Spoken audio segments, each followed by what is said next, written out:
오늘도 살아계신 하나님의 은혜가 여러분들의 삶 가운데 함께 하시기를 주님의 이름으로 간절히 축원합니다. 오늘은 고난주간 말씀 기도의 첫째 날입니다. 오늘 우리에게 주시는 하나님의 말씀은 마태복음 21장 12절에서 17절까지 말씀입니다. 제가 말씀을 봉독할 때 여러분도 함께 말씀을 보시기 바랍니다. 예수께서 성전에 들어가사 성전 안에서 매매하는 모든 사람들을 내쫓으시며 돈 바꾸는 사람들의 상과 비둘기 파는 사람들의 의자를 둘러엎으시고 그들에게 이르시되 기록된 바 내 집은 기도하는 집이라 일컬음을 받으리라 하였거늘 너희는 강도의 소굴을 만드는도다 하시니라.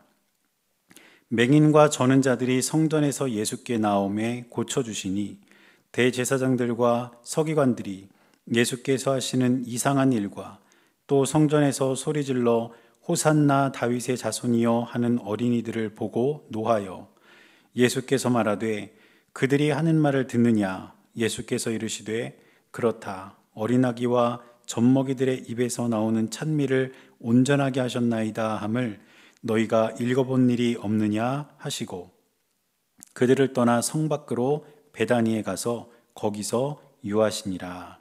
아멘.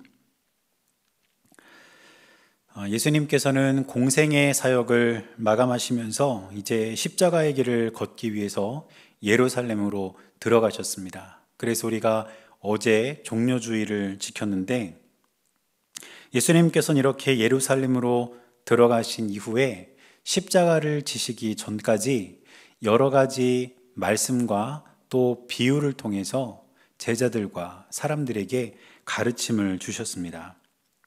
그래서 우리는 올해 고난주간을 보내면서 예수님께서 십자가에 달리시기 전에 주셨던 마지막 가르침들이 무엇이 있는지를 살펴보면서 예수님의 뜻을 따르는 시간을 가지려고 합니다.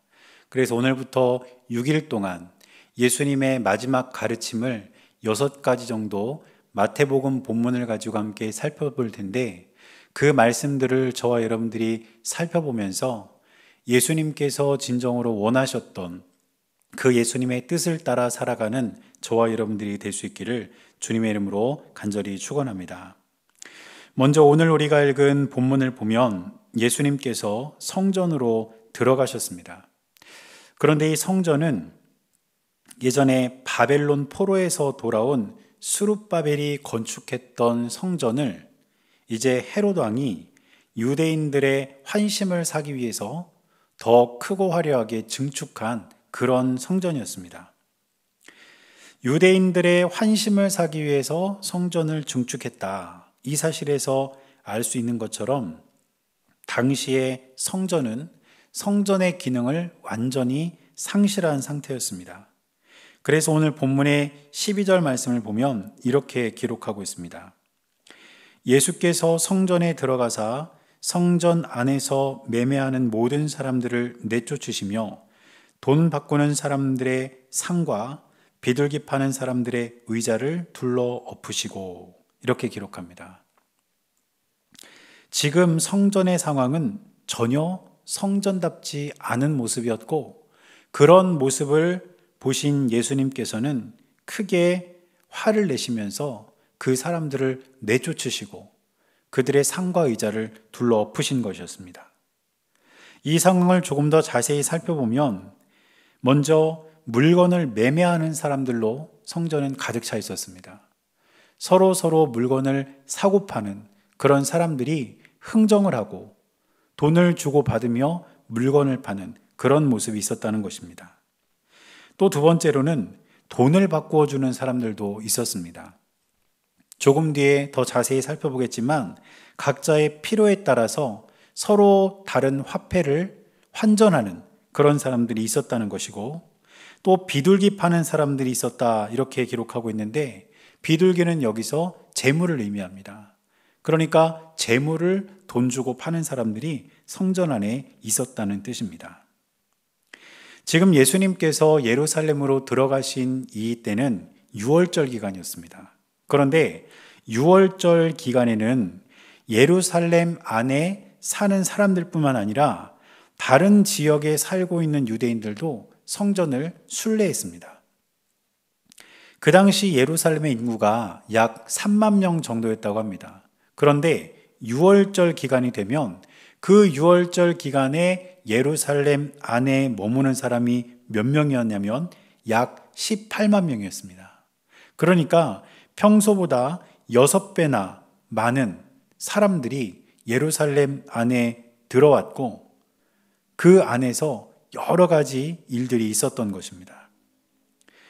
그런데 멀리서 예루살렘 성전을 순례하러 오는 사람들은 그들이 성전에 와서 바칠 제물을 흠없는 상태로 가져오는 일이 쉽지 않았습니다. 율법에 의하면 하나님께 드려지는 제물은 흠이 없어야 하는데 제물을 살고 있는 곳으로부터 가져오다 보면 그 제물에 상처가 나기도 하고 또 그 제물에 병이 들기도 하고 이런 일이 있을 수 있다는 것입니다. 그래서 이들은 제물을 가지고 출발하는 것이 아니라 돈을 가지고 와서 성전에서 돈을 주고 성전에 드릴 제물을 샀던 것입니다. 그렇기 때문에 이 당시 성전에서 돈을 주고 성전 제물을 사고 파는 그런 일이 있었다는 뜻입니다. 또 당시에 모든 유대인 남자들은 율법에 따라 성전세를 내야 했습니다. 그런데 이 성전세는 그들이 사용하고 있는 화폐로 내는 것이 아니라 성전세를 낼 수 있는 화폐가 따로 있었습니다. 그러니까 자기들이 사용하는 화폐를 가지고 예루살렘 성전에 와서 거기서 성전세를 낼 수 있는 화폐로 환전을 해야 했다는 뜻입니다. 그렇기 때문에 그곳에는 돈을 바꾸는 사람들이 있었다는 것이죠.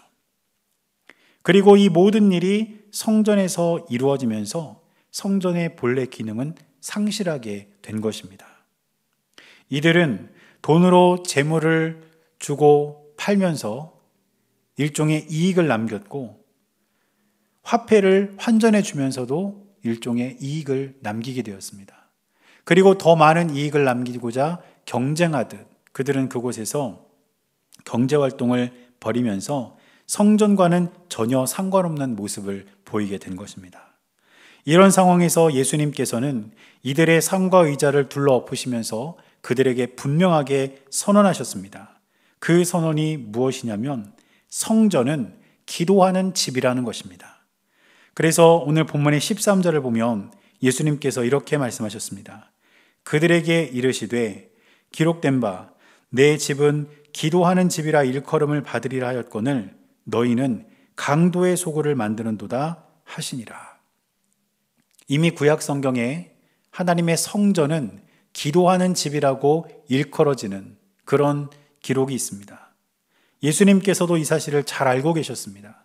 그래서 성전은 하나님께 기도하는 장소가 되어야 하는데 그곳에서 물건을 사고 팔고 재물을 사고 팔고 또 돈을 바꿔주는 사람들을 통해 성전이 기능을 상실하고 오히려 그곳은 강도의 소굴과 같이 되었던 것입니다. 예수님께서 성전의 본래 목적을 기도하는 집이라고 말씀을 하셨는데 이 말은 단지 기도만 하는 집이라는 의미가 아니라 하나님을 예배하고 또 하나님의 영광을 드러내는 일이 있어야 하는 곳이라는 뜻입니다. 바로 그런 목적으로 성전이 사용되어야 되는데 성전이 변질되어서 사람들은 자기 이익을 위해서 이 성전이라는 공간을 이용했고 하나님의 영광을 드러내기보다 자기 유익을 챙기기에 바빴던 것입니다. 사랑하는 여러분, 저와 여러분은 예수님의 이 말씀을 통해서 성전의 참된 의미를 반드시 기억해야 합니다. 성전은 하나님을 경배하고 하나님을 예배하며 하나님께 기도하는 곳입니다. 성전을 사람의 유익이나 사람의 이익을 위한 장소로 사용해서는 안 된다는 뜻입니다. 그런데 이 성전의 개념과 의미를 이어가는 곳이 어디냐면 바로 교회입니다. 우리는 교회에서, 즉 이 예배당에서 하나님을 예배하고 하나님께 기도하고 하나님께 영광을 돌리는 것이 이 예배당의 가장 큰 목적이라는 사실을 잊지 마시기를 바랍니다. 물론 교회 안에서, 이 예배당 안에서 여러 가지 일들이 있을 수 있지만 우리가 이 예배당의 가장 첫 번째 되는 우선순위는 하나님을 예배하는 것, 하나님을 경배하고 하나님께 기도하는 것이라는 사실을 잊지 말고 이 교회의 의미를 잘 기억하며 하나님의 뜻에 따라 살아가는 저와 여러분들이 될 수 있기를 주님의 이름으로 간절히 축원합니다. 또한 예수님께서는 이렇게 사람들에게 성전이 어떤 곳인지를 분명하게 선언하신 이후에 맹인들과 저는 자들을 고쳐주셨습니다. 예수님께서 성전은 기도하는 집이라고 선언하실 때 맹인들과 저는 자들이 예수님 앞으로 나왔습니다. 그런데 예수님께서는 그들을 그냥 두지 않고 고쳐주셨다는 것입니다. 그래서 오늘 본문의 14절을 보면 이렇게 기록합니다. 맹인과 저는 자들이 성전에서 예수께 나오매 고쳐주시니. 이미 예수님께서는 말씀을 통해서 성전은 기도하는 집이다. 성전은 하나님께 예배하고 하나님을 경배하고 하나님께 영광을 돌리는 곳이라는 사실을 말씀을 통해서 선언하셨습니다. 그리고 이번에는 이 병든 자들을 고쳐주심으로써 행동을 통해 또 하나의 성전의 목적과 의미를 그들에게 보여주셨는데 그것은 무엇이냐면 성전은 치유가 일어나는 곳이어야 한다는 것입니다. 예수님께서는 맹인들과 저는 자들을 치유하셨습니다. 언제나 그랬듯 예수님의 치유는 그들의 육신만 치유한 것이 아니라 그들의 마음도 치유하고 그들의 영혼이 구원을 받는 길까지 이끄셨습니다. 교회는 바로 그런 곳이 되어야 합니다. 우리가 하나님을 예배하고 하나님께 기도할 때 바로 이 자리에서 저와 여러분들의 몸과 마음의 치유가 임하게 되기를 바랍니다. 이 시대를 사는 많은 사람이 특별히 마음의 상처를 많이 안고 살아가는데 우리가 하나님의 몸된 제단에 나와 예배하고 기도할 때 우리의 마음의 상처가 치유되고 병든 우리의 마음이 다시 회복되는 역사가 있기를 바랍니다. 그리고 무엇보다 우리의 구원의 확신이 더욱더 분명해지고 하나님께 영광을 돌리는 저와 여러분들이 삶이 될 수 있기를 주님의 이름으로 간절히 축원합니다.